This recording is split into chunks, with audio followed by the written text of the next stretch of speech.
I'm Cindy Rooney, 21 years old, and I earned the title of United States Marine after 13 of the hardest weeks of my life.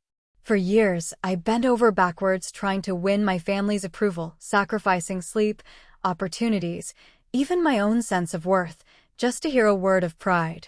But on the morning of my graduation, when my father laughed and said, "She's not worthy of that uniform," I made a choice that changed everything. Have you ever been mocked or humiliated by the very people you gave everything to? If so, tell me your story in the comments. You're not alone. Before I get into what happened, let me know where you're watching from. And if you've ever had to stand tall after being underestimated, hit that like button and subscribe for more true stories about setting boundaries and reclaiming your worth. What happened next might surprise you. I grew up in a house where good was never good enough. My father kept score of everything: grades, achievements, behavior, and somehow I always fell short. When I brought home a 95, he'd ask about the missing 5 points. When I made varsity, he'd mention the girls who were team captains. My mother followed his lead, offering praise so faint it felt like criticism wrapped in a softer voice. The pattern started early. I was 7 when I won the school spelling bee, and while other parents were taking pictures and buying ice cream, mine were already talking about next year's competition and how I'd need to study harder if I wanted to win again. The trophy sat on my dresser for exactly 1 week before my father moved it to the basement, saying we didn't need to get ahead of ourselves.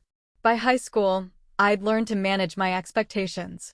I worked harder than anyone I knew, staying up until midnight on projects, volunteering for extra credit, taking on leadership roles, but I did it quietly.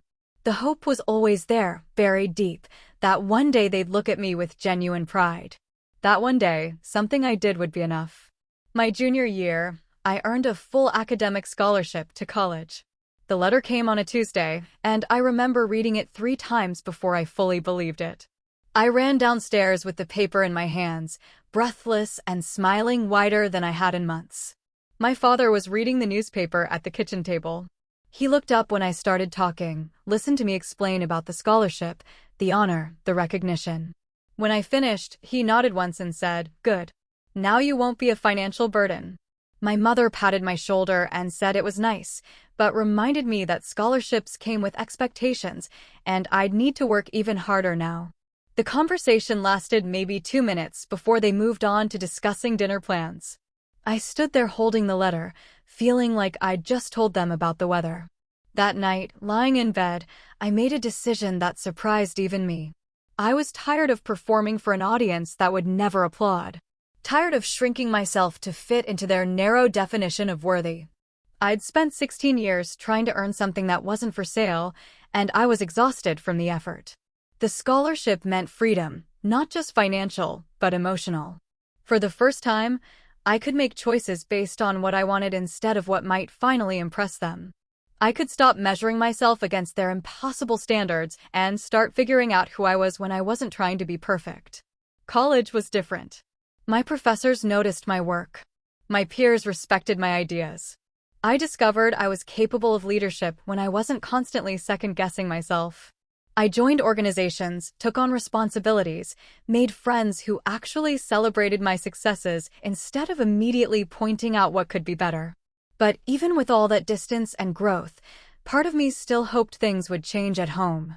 During visits, I'd catch myself straightening my posture when my father walked into the room, choosing my words carefully to avoid giving him ammunition for criticism. The old habits died hard. My senior year, something shifted. I was taking a military history course, and the professor was a retired Marine colonel. He had a way of talking about service that I'd never heard before, not as duty or obligation, but as purpose. He spoke about belonging to something bigger than yourself, about earning respect through action rather than words, about finding family among people who understood what it meant to fight for each other. After class one day, I lingered to ask him questions. He told me stories about young people who'd found direction through military service, who'd discovered strengths they didn't know they possessed. He didn't push or recruit, he just talked, and I listened. That evening, I called my best friend Cindy to talk through what I was feeling. She'd known my family since we were kids, had witnessed their particular brand of conditional love up close. You know what I think, she said after I explained my interest in the military. I think you're looking for people who will have your back no matter what. People who see your value without you having to prove it every single day. She was right, though I couldn't admit it then. I was looking for a family that would choose me the same way I chose them. I wanted to belong somewhere my effort was recognized, where my commitment was valued, where good enough was actually good enough. The research process took months. I studied different branches, different career paths, different ways to serve. The Marines kept drawing me back, something about their reputation for excellence, their emphasis on honor and integrity, their promise that every Marine earns their place regardless of background. I didn't tell my parents right away. I wanted to be sure, wanted to have all the facts before I opened myself up to their judgment. I talked to recruiters, attended information sessions, took practice tests. Everything pointed in the same direction. The night I finally decided to enlist, I sat at my desk writing out all the reasons why this was right for me. I filled 3 pages with thoughts about service, about challenge, about finding my place in the world. At the bottom, in small letters, I wrote, "Maybe they'll finally be proud of me." I crossed it out immediately, embarrassed by my own honesty. This wasn't supposed to be about them anymore. This was supposed to be about me, about my future, about what I wanted from my life. But the words had been true when I wrote them, and erasing them didn't make the feeling disappear. The next morning, I told them over breakfast. I'd rehearsed the conversation, anticipated their questions, prepared for their objections. I explained my reasoning clearly and calmly, emphasizing the leadership opportunities, the career prospects, the chance to serve my country. My father put down his coffee cup and stared at me for a long moment. Then he started laughing, not a happy laugh, but the kind that cuts. "You? In the military? They'll eat you alive." My mother's response was gentler, but no less devastating. "Honey, you're not really the military type. Maybe you should think about this a little more." For 17 years, I'd been conditioned to absorb their doubt, to let it shape my own sense of what was possible. But something was different this time. Maybe it was the distance college had given me, or maybe it was finally understanding that their limitations weren't mine.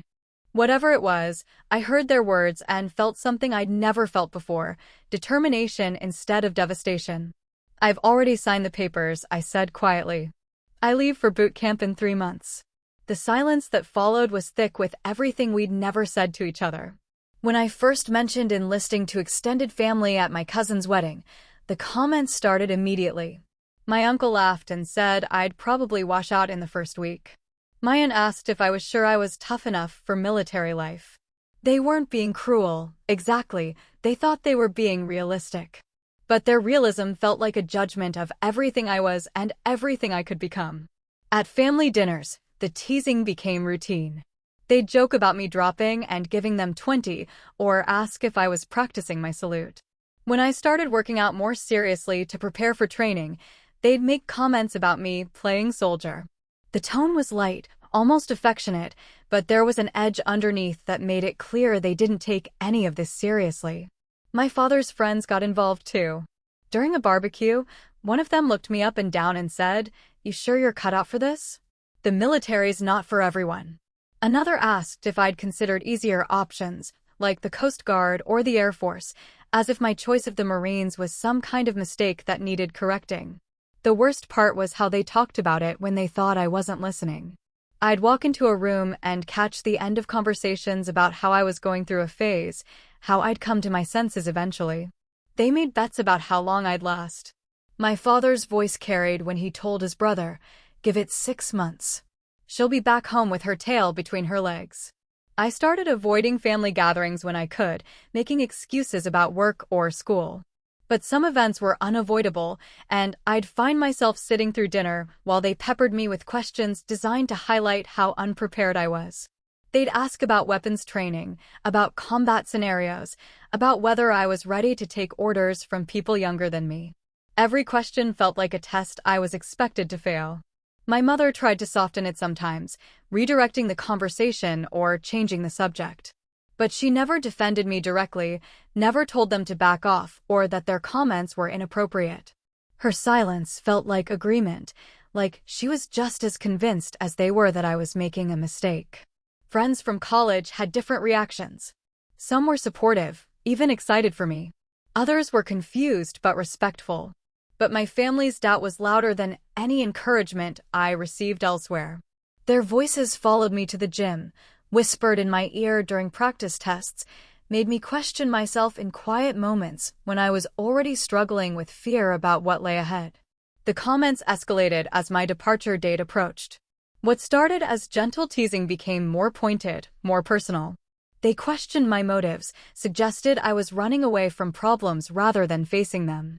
They brought up every time I'd quit something as a child, piano lessons I'd abandoned, sports teams I'd left mid-season, as evidence that I couldn't stick with difficult things. My father's criticism became more specific. He'd point out that I'd never been in a fight, never faced real physical danger, never had to follow orders from someone I didn't respect. He'd list all the ways military life would be different from my sheltered existence, all the reasons I was unprepared for what I was walking into. The night before I left for boot camp, he pulled me aside for what I thought might be a supportive father-daughter moment. Instead, he looked me straight in the eye and said, "You know you can come home anytime, right? When this doesn't work out, we won't say I told you so."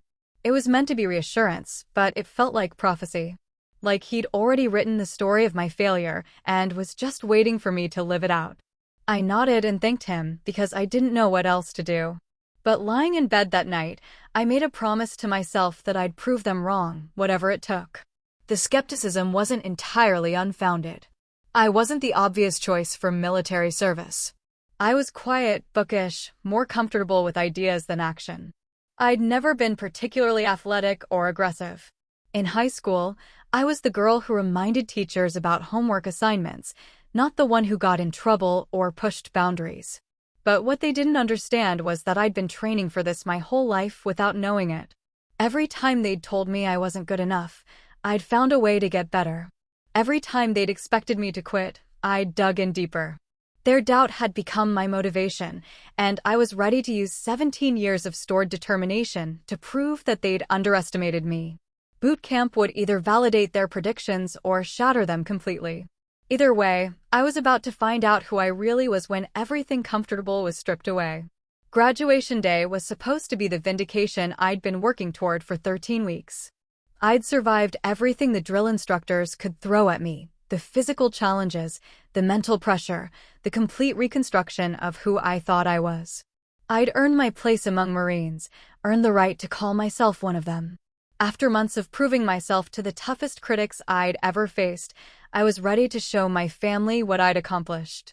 They drove down from Ohio for the ceremony, along with my aunt and uncle who'd been particularly vocal about my chances of success. I'd written them letters throughout training, sharing some of what I was learning and experiencing, hoping to give them a glimpse of the person I was becoming. Their responses had been polite but non-committal, no acknowledgement of my progress, no recognition of what I was accomplishing. The morning of graduation, I met them for breakfast at their hotel. I walked into the restaurant in my dress blues, and for a moment, I thought I saw something like pride flash across my mother's face.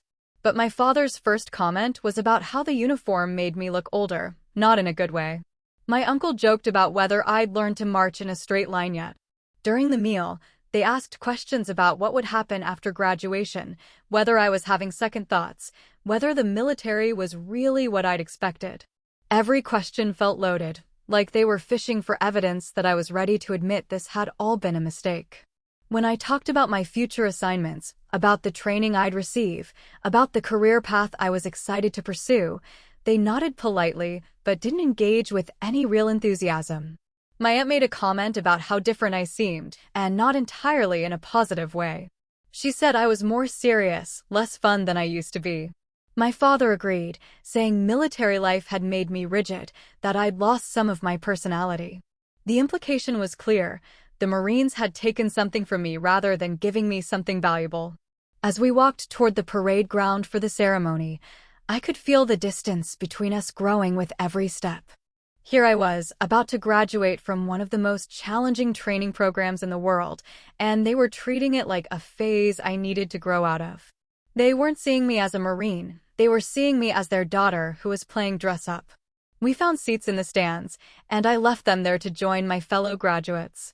Walking away from them, I felt a familiar hollow feeling in my chest. I'd spent 13 weeks becoming someone I was proud of, someone strong and capable and worthy of respect. But 5 minutes with my family, and I was back to feeling like the child who could never quite measure up to their expectations. The ceremony began with the traditional pageantry, the colors, the music, the formal presentation of arms. I stood in formation with my platoon, surrounded by men and women who'd become closer to me than my own siblings. We'd been through hell together, had each other's backs when everything seemed impossible, celebrated each other's victories, and lifted each other up through failures. Looking out at the crowd, I could see hundreds of families beaming with pride, taking pictures, wiping away tears. Parents who understood what their children had accomplished, who recognized the significance of this moment. I found my family in the stands and watched them whispering among themselves, my father checking his watch, my mother looking around at other families with what seemed like confusion about why everyone else was so emotional. Then I heard it, laughter. Not the happy kind that comes from joy, but the mocking kind I'd grown up with. They were laughing at something, loud enough that the people around them were starting to notice. I couldn't hear what they were saying from where I stood, but I could see their faces, could recognize the expressions I'd been seeing my whole life when they found something about me amusing. The laughter continued throughout the opening remarks, during the presentation of colors, through the speeches about honor and sacrifice and service. Every time I glanced in their direction, they seemed to be sharing some private joke, completely disconnected from the solemnity and significance of what was happening around them. When the moment came for individual recognition, when families were supposed to stand and cheer for their Marines, I steeled myself for polite applause at best. But what I got was worse than silence. As my name was called and I stepped forward to receive my recognition, I heard my father's voice carry across the parade ground, loud enough for everyone in our section to hear, "She's not worthy of that uniform." The words hit me like a physical blow. After everything I'd been through, everything I'd survived and accomplished, he still saw me as inadequate. Not just inadequate, unworthy. In front of hundreds of strangers, in front of my fellow Marines, in front of everyone who mattered to me, he declared that I didn't deserve to be standing there. The silence that followed his words was deafening. I felt every eye in the stands on me, felt the weight of judgment and pity and embarrassment crushing down. This was supposed to be my moment of triumph, the day I proved to myself and everyone else that I belonged here. Instead, it had become another opportunity for my father to remind me that I'd never be good enough for him. Standing there in formation, I felt something break inside me. Not my resolve that remained intact, but the last vestige of hope that they might someday see me the way I needed them to see me. The fantasy that this day might finally bridge the gap between us, that my accomplishments might finally be enough to earn their respect and approval. I blinked back tears and fixed my eyes straight ahead, the way I'd been trained to do when everything inside me wanted to fall apart. Around me, my fellow Marines stood steady, my brothers and sisters who understood what it meant to earn your place through blood and sweat and determination. They couldn't undo what my father had said, but their presence reminded me that I wasn't standing there alone. The ceremony continued around me, but I was no longer fully present. Part of me was still that 7-year-old girl whose spelling bee trophy wasn't good enough, still the teenager whose scholarship was just a way to avoid being a burden, still the daughter who'd spent her whole life trying to become someone her parents could love without reservation. But another part of me, the Marine part, was already moving beyond their judgment, already planning a future where their opinion wouldn't dictate my worth. Sitting in formation after my father's words cut through the morning air, I felt the familiar burn of shame rise in my throat. But this time, something was different. Instead of swallowing it and shrinking into myself the way I'd done my whole life, I held my head higher and kept my eyes forward. The Marine beside me, Rodriguez, caught my eye and gave the slightest nod, barely perceptible, but enough to remind me that I wasn't alone. "Ignore it," he whispered without moving his lips, a skill we'd all perfected during 13 weeks of training. "You earned this." His words were simple, but they carried the weight of everything we'd been through together. Rodriguez had watched me struggle through the obstacle course until I could complete it blindfolded. He'd seen me push through the crucible when every muscle in my body was screaming for mercy. He knew what I'd sacrificed, what I'd overcome, what I'd proven to myself and everyone around me. I thought back to that first day of boot camp, when I'd stood trembling in line with dozens of other recruits, wondering if I'd made a terrible mistake. The drill instructor had looked us over like we were defective merchandise, his voice cutting through our illusions about what the next 3 months would hold. "Half of you don't belong here," he'd shouted. "My job is to find out which half." In that moment, I'd been certain I was part of the half that didn't belong. I was smaller than most of the other recruits, weaker, less prepared for the physical demands that lay ahead. When they started dropping people in the first week, some for injuries, others for inability to keep up, I'd expected my name to be called any day. But something had happened during those first brutal weeks. Every time they told me I wasn't fast enough, I got faster. Every time they said I wasn't strong enough, I found strength I didn't know I possessed. Every time they pushed me beyond what I thought were my limits, I discovered that my limits were just illusions I'd been carrying around my whole life. The transformation hadn't been just physical. Growing up, I'd been conflict avoidant, always backing down rather than standing up for myself. But the Marines didn't allow that luxury. When another recruit tried to intimidate me during week 4, something new rose up inside me. Not anger, exactly, but a kind of steel resolve I'd never felt before. I stood my ground, looked her in the eye, and made it clear that I wasn't going anywhere. The obstacle course had been my biggest fear and eventually became my greatest triumph. The first time I tried to scale the rope wall, I'd fallen halfway up, landing hard enough to knock the wind out of me. The drill instructor had looked down at me and said, "Some people are climbers, some people are quitters. Which one are you?" I'd gotten up, grabbed that rope again, and tried again. And again. And again.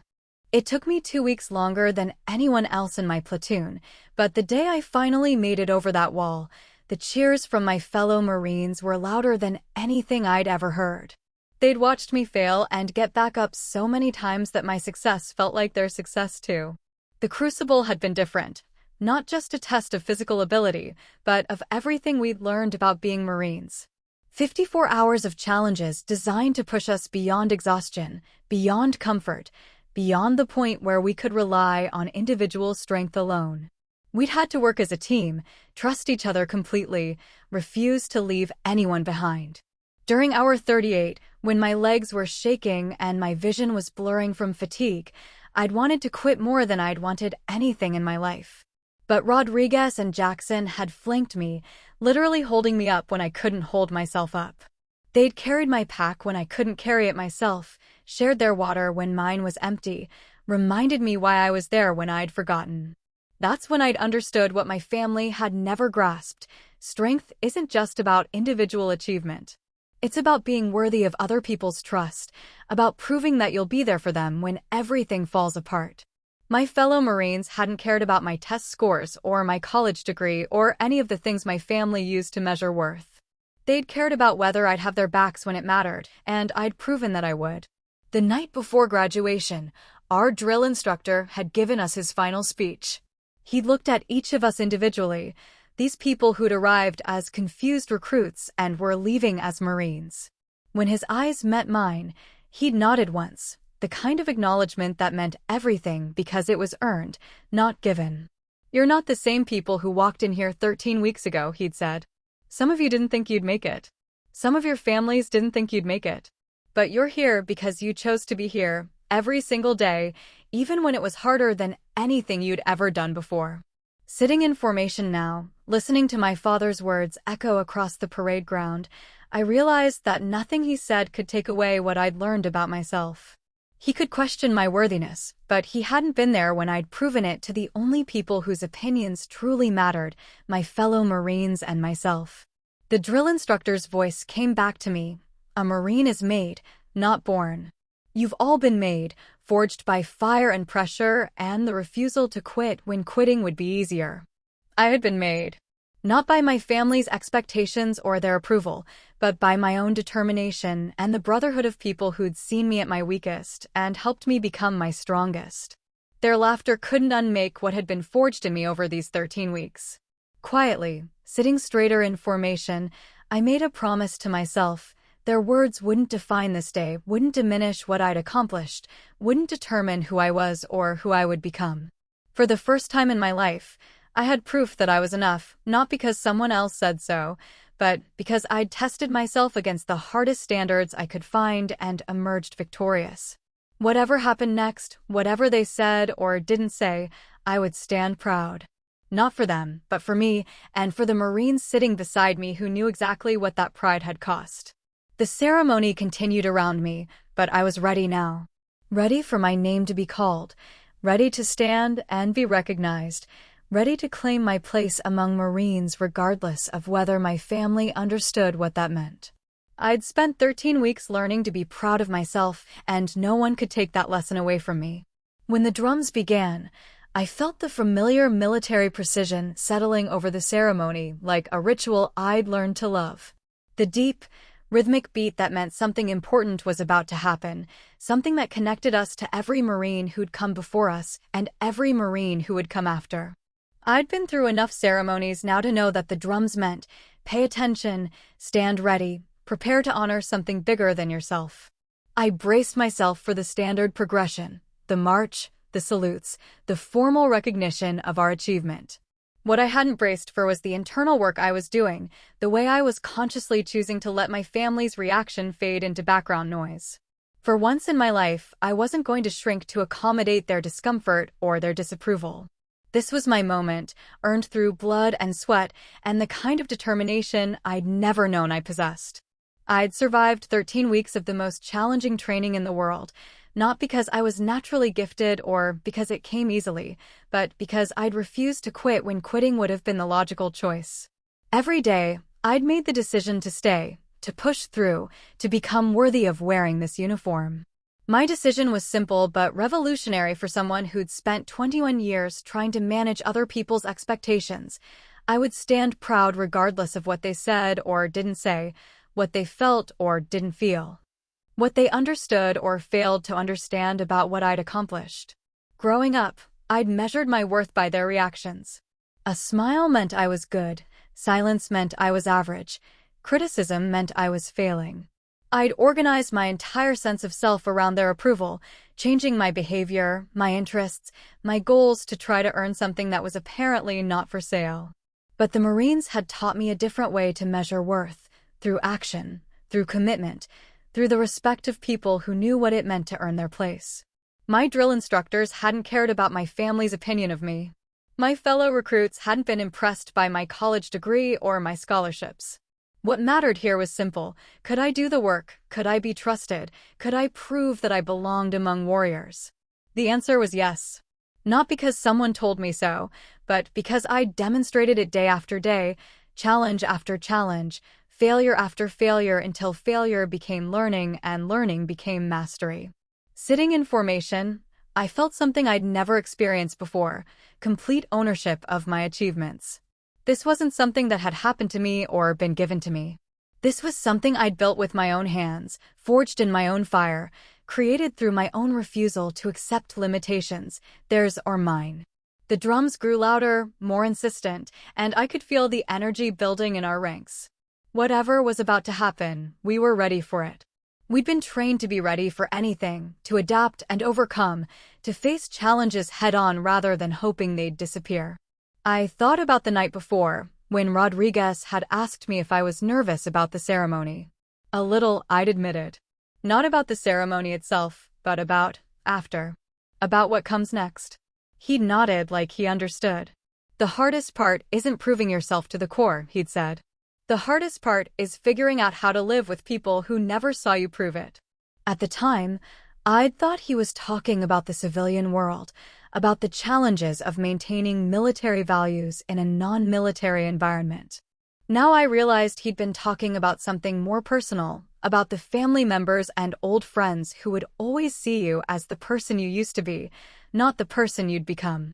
But that was their limitation, not mine. They could choose to see me as the uncertain girl who'd left for boot camp 13 weeks ago, or they could choose to see me as the Marine who was about to graduate. Either way, I knew who I was now, and their perception couldn't change that reality. The drums reached a crescendo, and I felt my spine straighten automatically, not from training, but from pride. Whatever happened next, I was ready to receive it as a Marine, with all the dignity and strength that identity carried. For the first time in my adult life, I wasn't performing for an audience. I wasn't hoping for approval or bracing for disappointment. I was simply present, fully myself, ready to claim what I'd earned without apology or explanation. The internal transformation was as significant as anything that had happened to me during training. I'd learned to be proud of myself on my own terms, to value my achievements based on what they'd cost me rather than how others reacted to them. I'd learned that respect isn't something you beg for, it's something you command through your actions and your refusal to accept anything less than what you've earned. My family's laughter had stopped, I realized. The stands had grown quiet, expectant. Something was building, and even they could sense it. But for once, I wasn't worried about their reaction. Whatever was about to happen, I would meet it as myself, fully, proudly, without reservation. The drums continued, and I prepared to stand proud, not for them, but for me, and for every Marine who understood what it meant to earn your place in the world through determination rather than inheritance, through action rather than expectation, through the kind of courage that says, "This is who I am, and I will not apologize for taking up space in the world." The commander stood, and suddenly everything changed. What had been a standard graduation ceremony transformed into something I'd never seen before, something that made my heart pound with a mixture of confusion and growing realization. One by one, every Marine in the stands, active duty, retired, veterans who'd come to support their own family members, began to rise.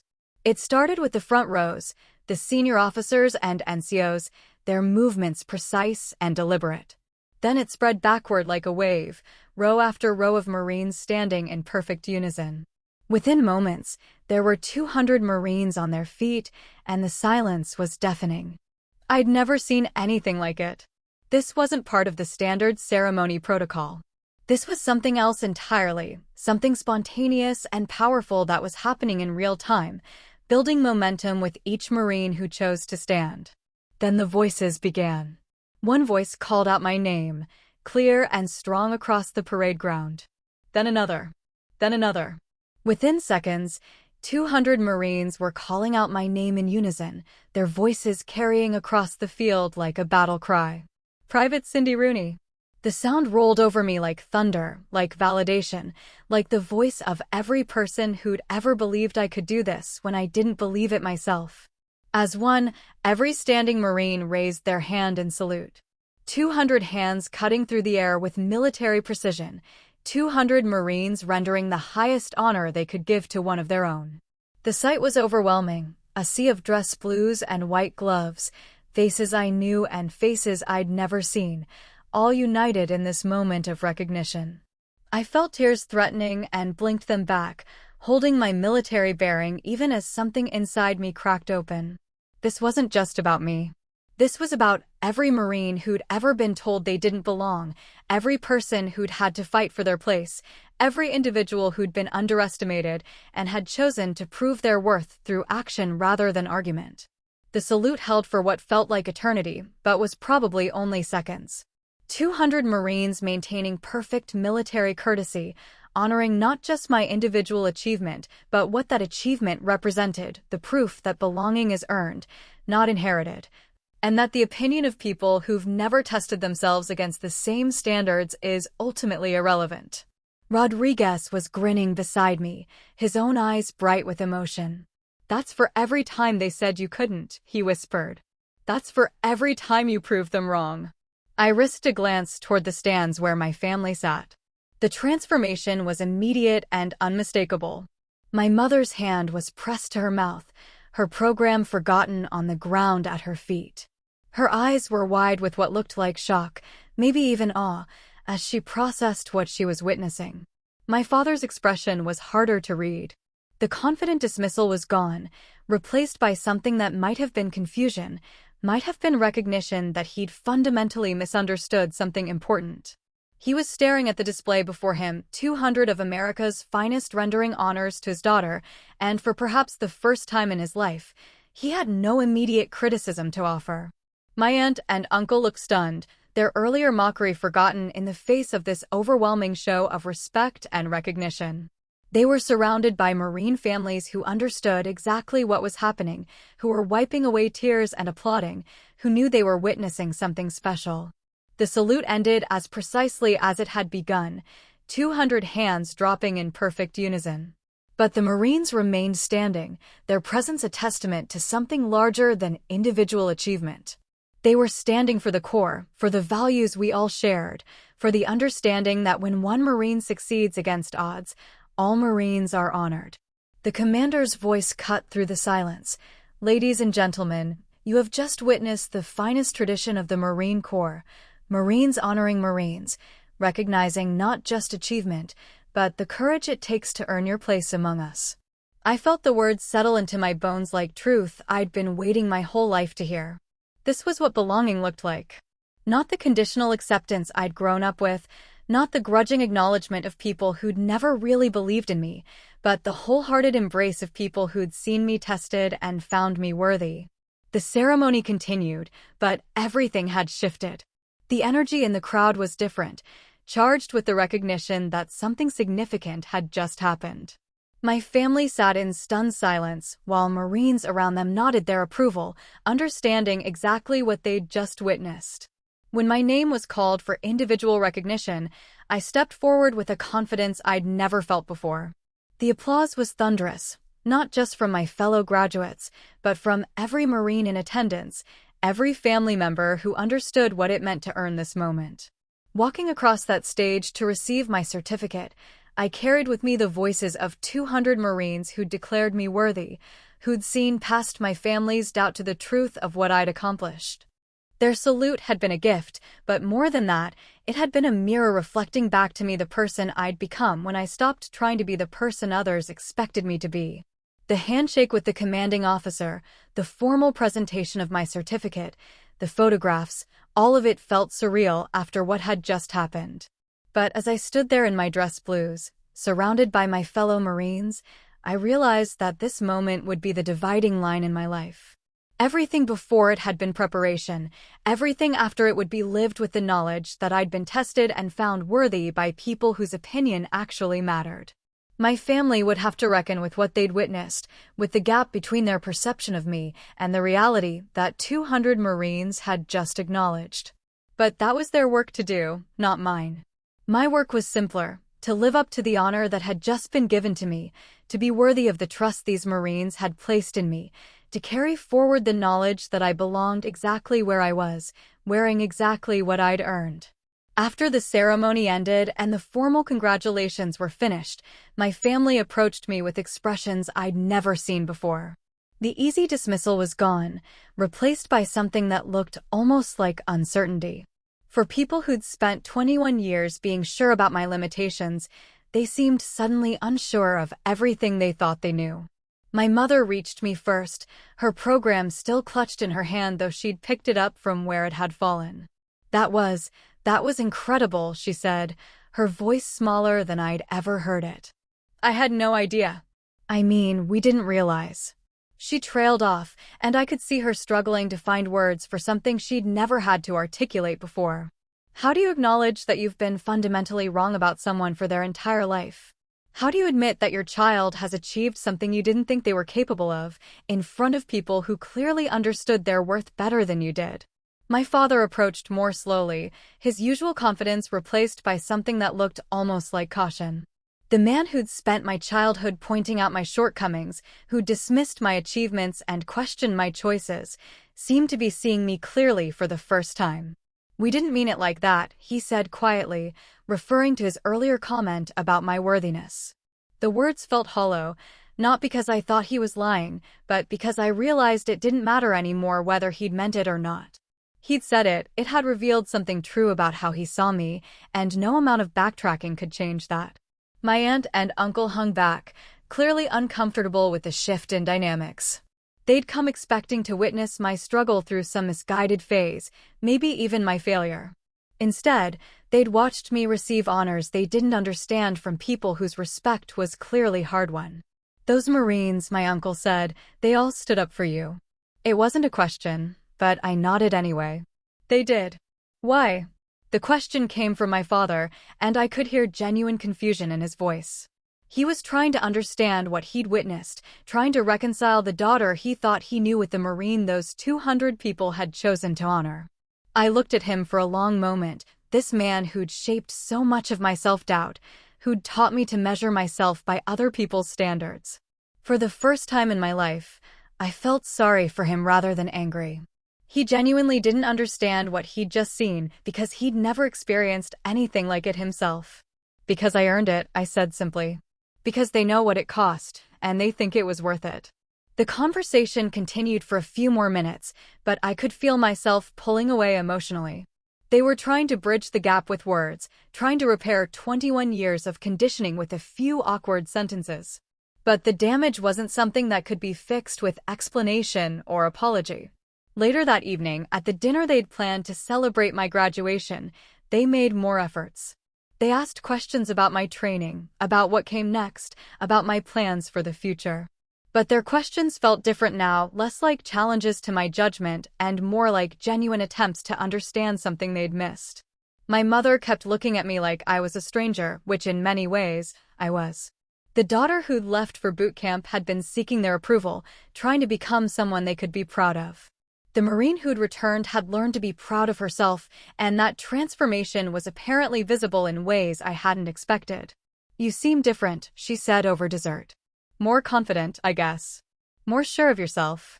I nodded because it was true. 13 weeks of being broken down and built back up had changed something fundamental about how I moved through the world. I no longer apologized for taking up space, no longer second-guessed every decision, no longer waited for permission to be proud of what I'd accomplished. But the most significant change wasn't visible to them. I'd stopped needing their approval to feel worthy. Their praise felt nice when it came, but their criticism no longer had the power to devastate me. I'd found a new reference point for my worth, one based on my own actions rather than their reactions. When they dropped me off at my hotel that night, my father tried one more time to address what had happened during the ceremony. "I was wrong," he said. "About what I said earlier. You are worthy of that uniform." I thanked him because it was the polite thing to do, but the words felt too little, too late.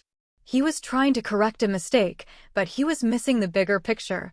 The mistake wasn't just what he'd said that day, but what he'd been saying my whole life. The uniform was just fabric and insignia. What mattered was the person wearing it, and he'd never seen that person clearly. Standing in the hotel lobby, watching them drive away, I realized that our relationship would never be the same.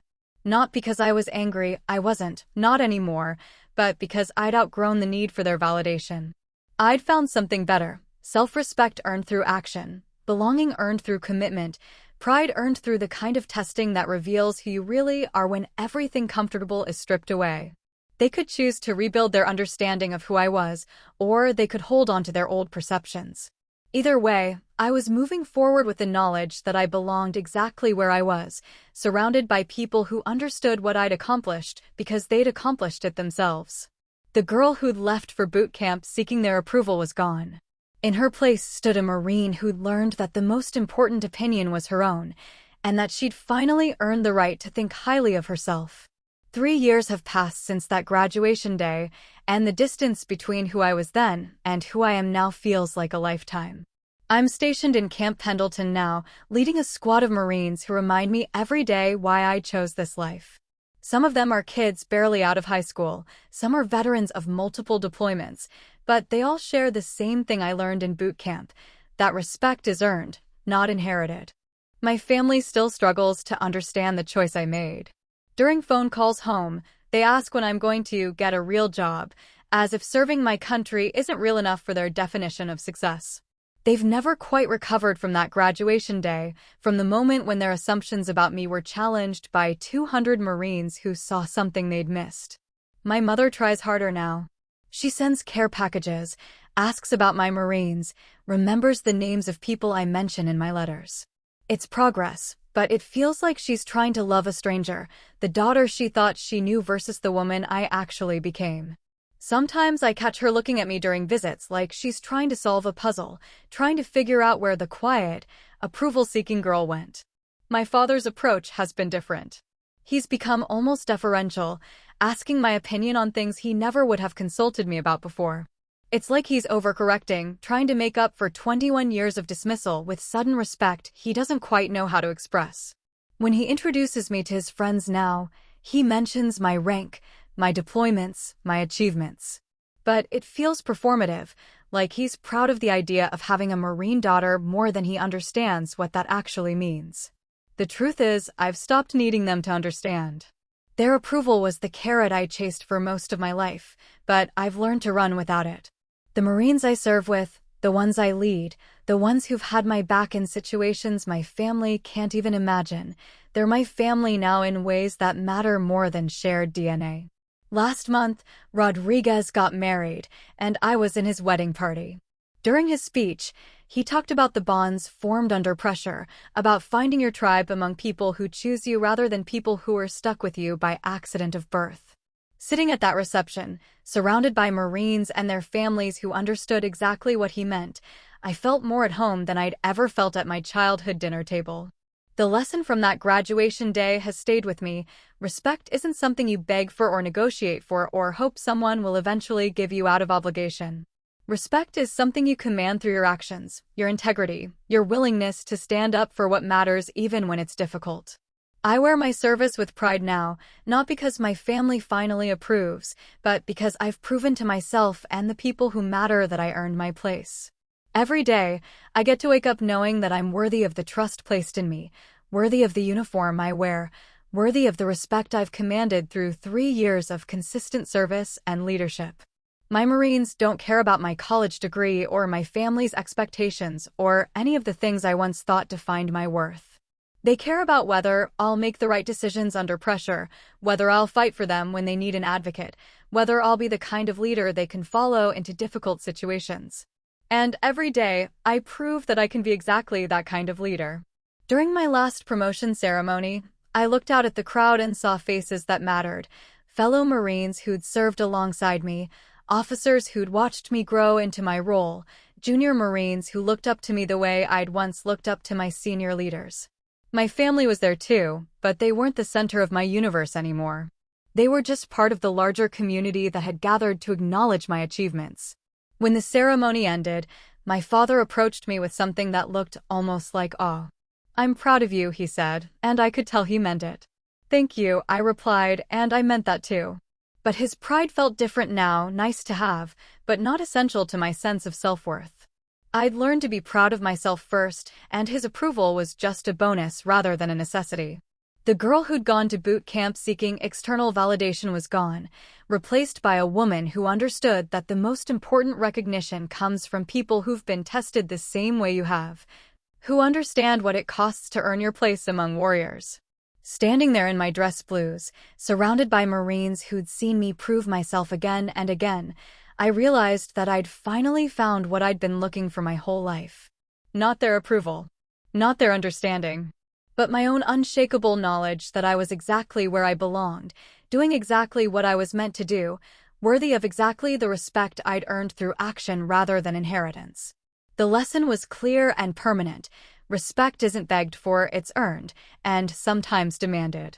And that day, standing in formation with my brothers and sisters in arms, I finally understood what family really means. It means choosing each other, standing for each other, and never letting each other stand alone when it matters most. That understanding has shaped every day since, and it will shape every day that follows. I am a Marine, and I earned that title through blood and sweat and the refusal to quit when quitting would have been easier. No one can take that away from me, and no one's opinion can diminish what it means. That day taught me that respect isn't something you beg for, it's something you earn, and sometimes it comes from places you least expect. Have you ever had a moment where people finally saw your worth after doubting you?